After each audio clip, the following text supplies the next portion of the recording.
नमस्कार, political analysis by VD Samir में मेरे सभी दोस्तों का स्वागत है। आज जो मैं वीडियो लेके आपके समक्ष हाजिर हुआ हूँ, ये दिल्ली सर्विसेज बिल, यानी इसको अगर साधारण भाषा में हम समझें तो इसका मतलब है कि जो दिल्ली की जो ब्यूरोक्रेसी है उसकी पोस्टिंग, ट्रांसफ़र पोस्टिंग का जो अधिकार है, ये उससे संबंधित बिल है।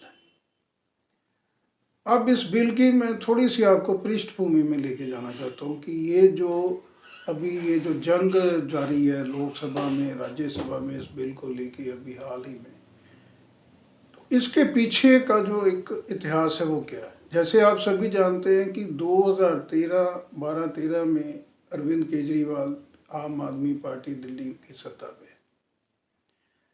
असेंबली इलेक्शंस जो हैं दिल्ली के, उसका रिजल्ट दिल्ली की जनता लगातार अरविंद केजरीवाल आम आदमी पार्टी को लगातार सत्ता में लेके आ रही। और जो लोकसभा के इलेक्शंस हो रहे हैं वो 2014 में हुए, 2019 में हुए, उसमें पूरी की पूरी जो सीटें हैं वो दिल्ली की जनता ने दिल खोल के दी है भारतीय जनता पार्टी। भारतीय जनता पार्टी के मन में कहीं ना कहीं ये ठेस शुरू से है कि जो दिल्ली की राजधानी है, यहाँ पे सारी ब्यूरोक्रेसी का कंट्रोल है, देश के कैबिनेट सेक्रेटरी वहाँ बैठते हैं, सभी जो विदेश की जो जितनी भी एम्बेसीज हैं वो सब कुछ दिल्ली में है, लेकिन दिल्ली की जो सत्ता असेंबली की जो है वो लगातार बीजेपी उससे दूर। तो ये तो बीजेपी के जो मन में है वो है। उसके बाद दूसरा आपको ये समझना है कि जो दिल्ली है, दिल्ली को पूर्ण राज्य का दर्जा नहीं दिया हुआ है। कैबिनेट ने दिल्ली में जो असेंबली है उसको मान्यता दी हुई है, लेकिन फुल जो एक दर्जा दिया जाता है एक राज्य का, वो दिल्ली को नहीं है। तो दिल्ली का जो लैंड है, दिल्ली का जो पुलिस है, जो दिल्ली का लॉ एंड ऑर्डर है, ये सेंट्रल गवर्नमेंट के अंडर है। ये तीन चीज़ें, तीनों जो बहुत इम्पोर्टेंट चीज़ें हैं वो दिल्ली की जो गवर्नमेंट है, चुनी हुई सरकार है, उसके पास नहीं है, ये सेंट्रल गवर्नमेंट के पास है। और ये वाजिब भी है क्योंकि दिल्ली जो है ये देश की राजधानी है, देश की धड़कन है। वहाँ पे सभी जो फॉरेन की जितनी भी कंट्रीज हैं उनकी वहाँ पे एम्बेसीज हैं। तो सिक्योरिटी और लॉ एंड ऑर्डर का जो मसला है वो बड़ा इम्पॉर्टेंट है और वो किसी भी स्टेट असेंबली के बस की बात नहीं है, क्योंकि जो सिक्योरिटी का खर्चा और कवर है वो बहुत बड़ा होता है। इसलिए किसी भी स्टेट असेंबली के ये बलबूते की बात नहीं है और इतनी एक्सपर्टाइज भी नहीं होगी उनके पास। तो इसलिए ये तीनों जो मैंने ऐसे आपको बताया कि पुलिस, लॉ एंड ऑर्डर और जो ज़मीन है, लैंड, ये दिल्ली की जनता, जो दिल्ली की असेंबली है उसके बाहर है और ये सेंटर के पास है। इशू क्या है कि जो दिल्ली की ब्यूरोक्रेसी है उसके ऊपर भी जो कंट्रोल है वो लेफ्टिनेंट गवर्नर का है, ना कि चुनी हुई सरकार, ना कि सीएम का। तो छोटी छोटी चीज़ों को, छोटी छोटे इश्यूज को लेके लगातार जो दिल्ली के सीएम हैं वो हमेशा ये बोलते हैं 2013-14 से ही कि हमको अच्छी तरह से काम करने नहीं दिया जा रहा है। जो लेफ्टिनेंट गवर्नर है वो हमारी जो जेनुअल फाइल्स हैं उनको भी लटका रहे हैं। और एक चुनी हुई जो सरकार, जो दिल्ली ने चुन के सरकार दी थी, आम आदमी पार्टी उस तरह से अपनी जनता की सेवा नहीं कर पा रही है जिस तरह से उनको करनी चाहिए, क्योंकि सेवा में जो अड़चन है वो कहीं ना कहीं हर इम्पोर्टेंट फाइल में लेफ्टिनेंट गवर्नर पैदा कर रहे हैं। यानी लेफ्टिनेंट गवर्नर का मतलब है कि उनका सीधा सीधा जो इशारा है वो भारतीय जनता पार्टी है कि भारतीय जनता पार्टी दिल्ली में उनको उस तरह से कार्य नहीं करने दे रही है। तो ये मोटा मोटा मैंने आपको बताया कि जो इनके बीच जो इश्यूज हैं, जो सर्विसेज बिल अभी शुरू हुआ है, ये टकराव जो है ये 2012-13 से, जब से आम आदमी पार्टी दिल्ली में सत्ता असेंबली में है, ये तब से चल रहा है। तो अब मैं आपको इस बिल की जो पृष्ठभूमि है उस पर लेके जाना चाहता हूँ। तो आम आदमी पार्टी ने इन्हीं चीज़ों का आधार लिया कि हमको अच्छा काम नहीं करने दिया जा रहा है। डे टू डे वर्क में जो लेफ्टिनेंट गवर्नर है वो कहीं ना कहीं ऑब्स्टिकल वादा क्रिएट करते हैं। इसलिए जो ऑफिस और जो ब्यूरोक्रेसी है, जो ऑफिसर्स हैं, उनके ऊपर भी हमारा कंट्रोल नहीं है। जैसे देश में जो भी जितने भी राज्य स्टेट्स हैं उसके अंदर जो यूपीएससी है वो चुन लेती है ब्यूरोक्रेट्स को, जो सिलेक्शन एजेंसी वो यूपीएससी है, कंट्रोल वो करती है।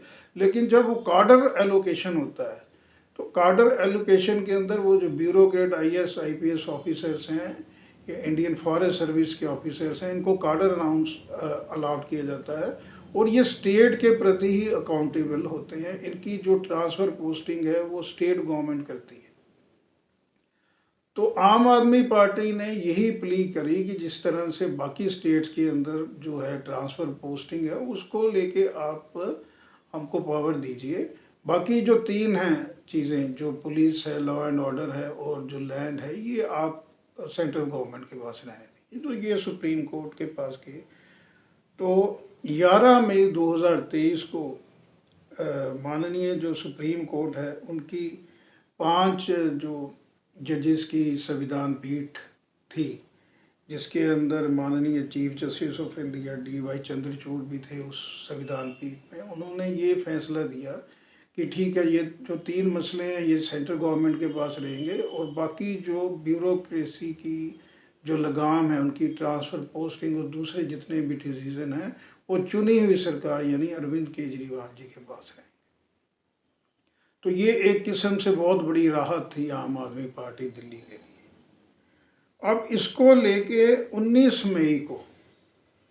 मई 2023 में भारतीय जनता पार्टी एक ऑर्डिनेंस लेके आ गई। ऑर्डिनेंस में आप अच्छी तरह इसको समझें कि ऑर्डिनेंस क्या है। ऑर्डिनेंस एक है कि इमीडिएट इफेक्ट से वो चीज़ लागू हो जाएगी, लेकिन आपको 6 महीने के अंदर अंदर लोकसभा और राज्यसभा, लोकसभा और अपर हाउस से विद इन 6 मंथ्स आपको उसको पास करवाना है, उस ऑर्डिनेंस को। उसके बाद ही वो जो ऑर्डिनेंस है वो एक कानून की शेप लेगा। ये संविधान में लिखा हुआ है, अलाउ करा हुआ है संविधान में, कि जो सेंट्रल गवर्नमेंट है, अगर सुप्रीम कोर्ट का कोई डिसीजन है जो उनको लग रहा है कि कहीं ना कहीं ठीक नहीं है, तो संविधान ने हमारी कैबिनेट को ये इजाज़त दी हुई है कि आप ऑर्डिनेंस लेके आएँ, लेकिन उस ऑर्डिनेंस को 6 महीने के अंदर अंदर लोकसभा और राज्यसभा से आपको मंजूरी इसकी लेनी पड़ेगी। तो अभी लोकसभा से और राज्यसभा से जो मंजूरी है उसके लिए डिस्कशन हुई। तो जैसे मैं आपको बताना चाहता हूँ, जो लोकसभा का अंक गणित है वो 303 सीटें तो भारतीय जनता पार्टी की इंडिविजुअल अपने तौर पे हैं। तो सभी को यह स्पष्ट था कि लोकसभा में भारतीय जनता पार्टी एनडीए का जो गठबंधन है वो अपनी गिनती के आधार से इसको आसानी से पास करवा देगा।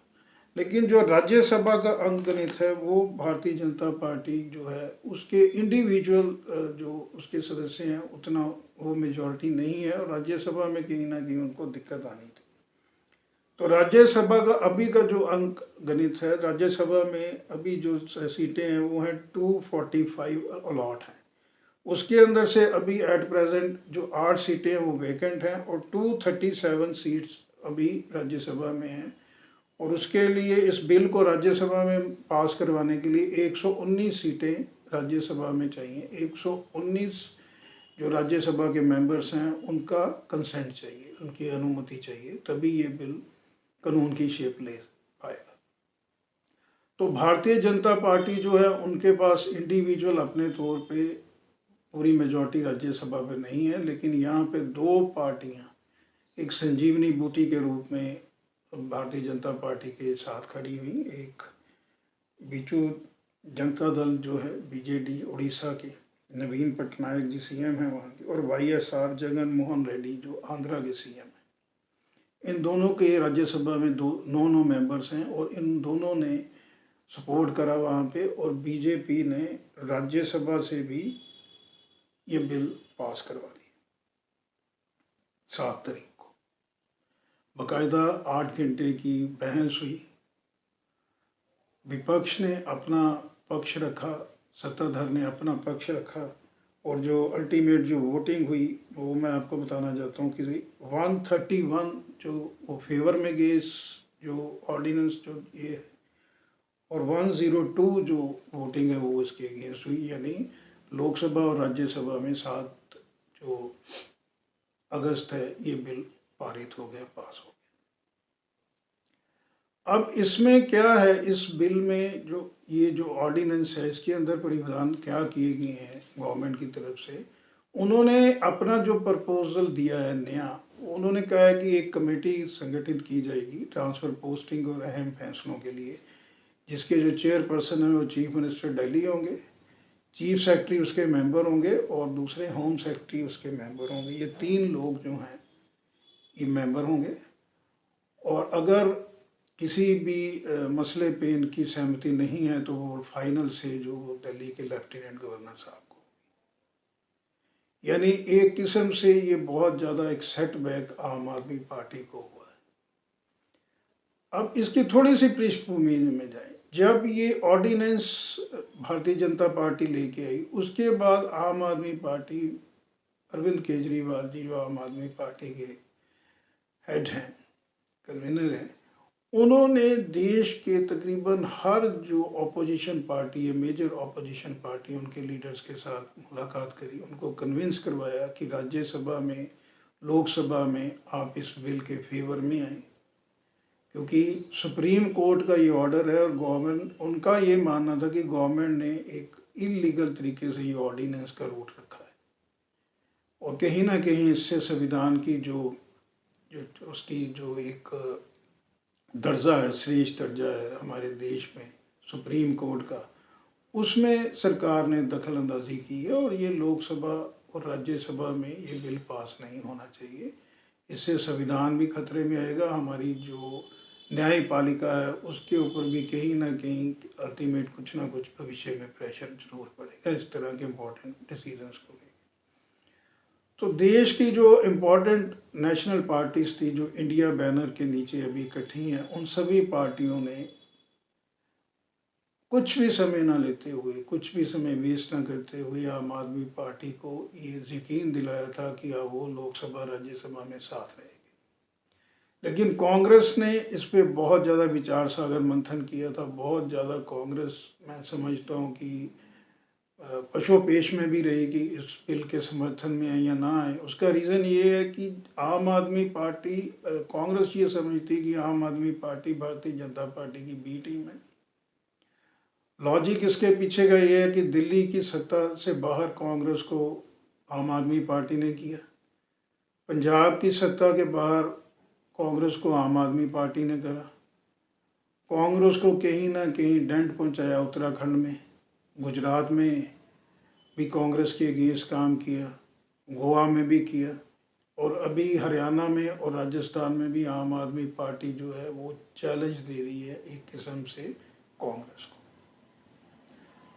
और आए दिन जो कांग्रेस के लीडर हैं, स्टेट लेवल के जो स्टेट यूनिट्स हैं, चाहे वो पंजाब की आप ले लीजिए या हरियाणा की ले लीजिए या दिल्ली की ले लीजिए या इनफैक्ट गुजरात की भी आप ले लीजिए, वो लगातार एक दूसरे पे आरोप प्रतिरोध का दौर वहाँ पे जारी रहता है।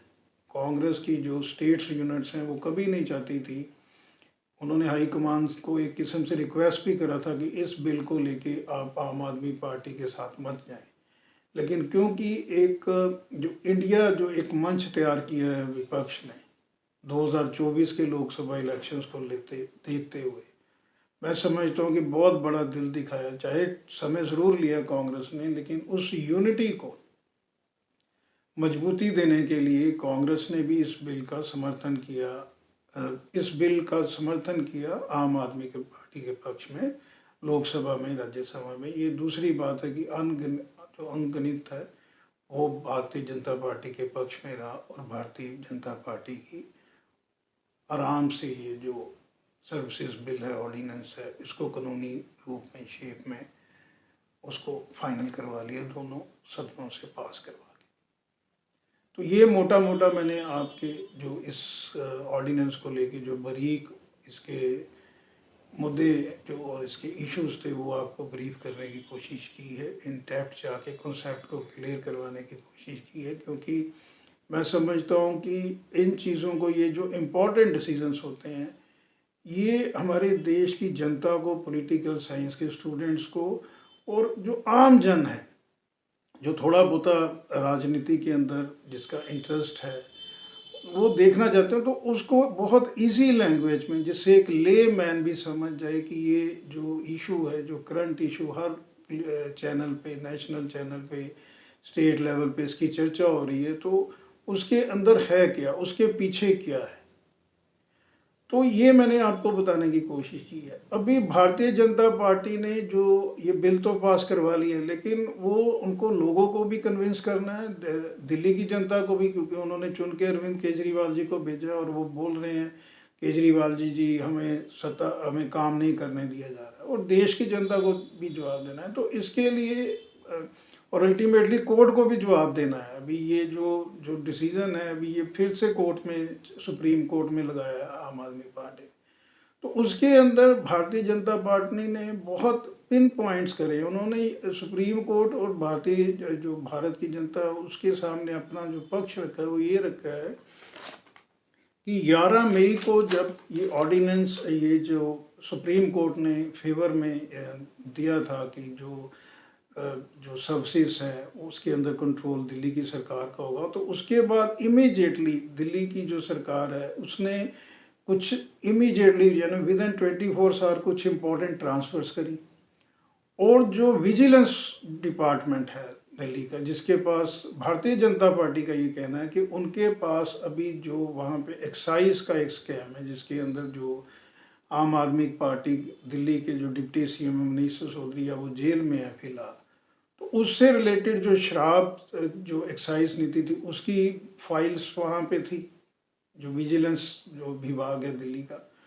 उसके अलावा जो अरविंद केजरीवाल जी ने जो अपने घर पे जो खर्चा किया है, जो 50 करोड़ के आसपास का जो रेनोवेशन का टोटल एक्सपेंडिचर्स बोलते हैं, तो उसके अंदर जो कुछ जो इरेगुलरिटीज और फाइनेंशियल इरेगुलरिटीज हैं, जिसकी जांच अभी पड़ी है विजिलेंस डिपार्टमेंट में, वो भी फाइल वहाँ पे पड़ी है। इसके अलावा दिल्ली ने एक फीडबैक यूनिट बनाया हुआ है। जैसे सभी को मालूम है कि जो पुलिसिंग है दिल्ली की, जो लैंड है, लॉ एंड ऑर्डर है, ये सीधा का सीधा सेंट्रल गवर्नमेंट के पास है। तो फीडबैक यूनिट बना दिया कि जो गवर्नमेंट ऑफिशियल्स दिल्ली के अंदर काम करते हैं उनके काम की देख रेख को लेके, तो सेंट्रल गवर्नमेंट ने कहा है कि ये जो फीडबैक यूनिट है, ये भी संविधान के अंदर इसका कहीं भी प्रोविज़न नहीं है। तो ये फाइल भी अभी विजिलेंस के पास वहाँ पड़ी है। इसके अलावा आम आदमी पार्टी के जो खर्चा किया हुआ है एडवर्टाइजमेंट पे, होर्डिंग बोर्डिंग के ऊपर, जो आम आदमी पार्टी ने सरकार की अचीवमेंट्स उसमें शो नहीं करी हैं, उन्होंने इंडिविजुअल अपनी पार्टी की इशूज जो स्टेट जो भी उनकी अचीवमेंट है वो पार्टी की करी है, ना कि सरकार की करी है। तो इस फाइल में भी जो करोड़ों रुपए का जो खर्चा हुआ है वो भी फाइल विजिलेंस के पास है। तो बीजेपी का मानना है कि जब सुप्रीम कोर्ट ने 11 मई को ये डिसीज़न दिया, उसके बाद से एक तो उन्होंने इमीडिएटली ट्रांसफ़र शुरू कर दी, और दूसरा आम आदमी पार्टी ने विजिलेंस के जो डिपार्टमेंट है उसके ऊपर एक प्रेशर बनाना शुरू किया कि आप ये जितनी भी इम्पोर्टेंट फाइल्स हैं इसको हैंड ओवर करें जो दिल्ली की गवर्नमेंट। तो ये वहाँ पे कहना है भारतीय जनता पार्टी का। तो मैंने आपको दोनों चीज़ें बताई कि आम आदमी पार्टी का क्या स्टैंड है इस पर, भारतीय जनता पार्टी का क्या स्टैंड है। तो अब इसका जो इम्पैक्ट है, ये तो पास हो गया, कानूनी शेप इसने ले ली। अब मैं आपको बताना चाहता हूँ इसका इम्पैक्ट कहाँ पे पड़ेगा। जैसे विपक्षी जो एकता है उसमें तो अभी दरार आ गई है। जैसे मैंने आपको बताया कि बीजेडी और वाईएसआर जो दोनों बड़े इम्पोर्टेंट ऑपोजिशन में हैं, एनडीए का इस वक्त भाग भी नहीं है, उन्होंने एनडीए को, मोदी गवर्नमेंट को सपोर्ट किया इस बिल के अंदर, इस ऑर्डिनेंस में। अब चैलेंज ये रहेगा कि 2024 तक जो इंडिया के अंदर जितने भी दल हैं वो सारे के सारे यूनाइट रहें।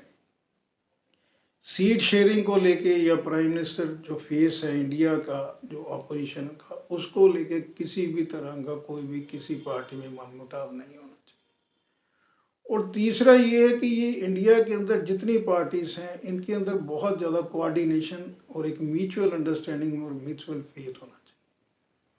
जैसे कुछ 4-5 दिन पहले ही एक न्यूज़ आई कि जो एनसीपी है, जो अभी जिसमें टूट फूट पड़ी है महाराष्ट्र में, तो उसका एक जो धड़ा जो शरद पवार जी के पास है। तो उस धड़े के कुछ सीनियर्स लीडर्स ने होम मिनिस्टर अमित शाह जी के साथ कोई मीटिंग करी। तो इस तरह की जो घटनाक्रम होती हैं, इस तरह की जो घटनाएं हैं, वो डेफिनेटली जो अपोजिशन की यूनिटी है उसको कहीं ना कहीं वीक करें।